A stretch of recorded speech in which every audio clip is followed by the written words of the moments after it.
Yoshita Singh with Press Trust of India. Prime Minister, thank you, Mr. President. Prime Minister, the US is giving a lot of push to curb illegal immigration, and India has been cooperating on this issue. How does India see this issue in the larger context? Thank you.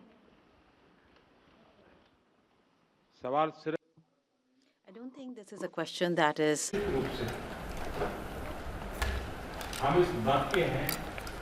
And we are of the opinion that anybody who enters another country illegally, they have absolutely no right to be in that country. And as far as India and the US is concerned, we have always been of the same opinion, and that is that any verified Indian who is in the US illegally, we are fully prepared to take them back to India. However, it doesn't stop there. These are children of very ordinary families, and they are lured by big dreams and big promises. A lot of them are brought in without them knowing about why they're going to a country. And in fact, they are connected with a human trafficking system, and we have to make sure that we fight against this system. As far as the US and India is concerned, I think what we should do is make efforts to make sure that we uproot these from within the system so that we can reduce or remove human trafficking. And basically, the young, vulnerable, poor people of India are fooled into coming over as illegal immigrants. And our bigger fight actually is against this ecosystem or this system that encourages such gangs to thrive. And I can tell you that India will completely support your endeavor in achieving this. Yes, thank you, Mr. President. The question for Prime Minister Modi first, if I may.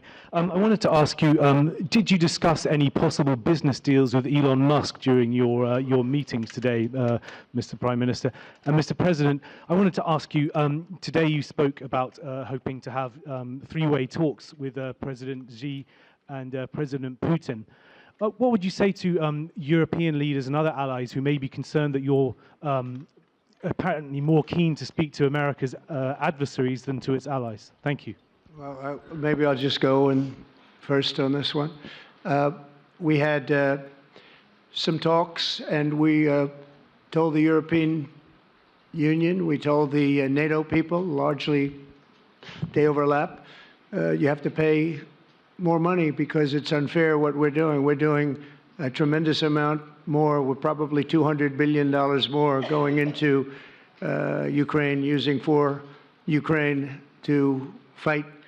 And Europe has not really carried its weight in terms of the money. It's not equitable.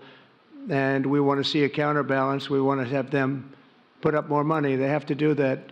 At the same time, we had a very good conversation with President Putin yesterday, and we also had a very good conversation. I did in both cases with President Zelensky, and I think we're going to be able to do something. I think we're going to be able to make a deal, and I hope so, because it's a horrible war. It's a very terrible, bloody war with 1.5 million soldiers at least already dead on the battlefield, lying all over the fields like nobody's ever seen anything like it certainly since the Second World War.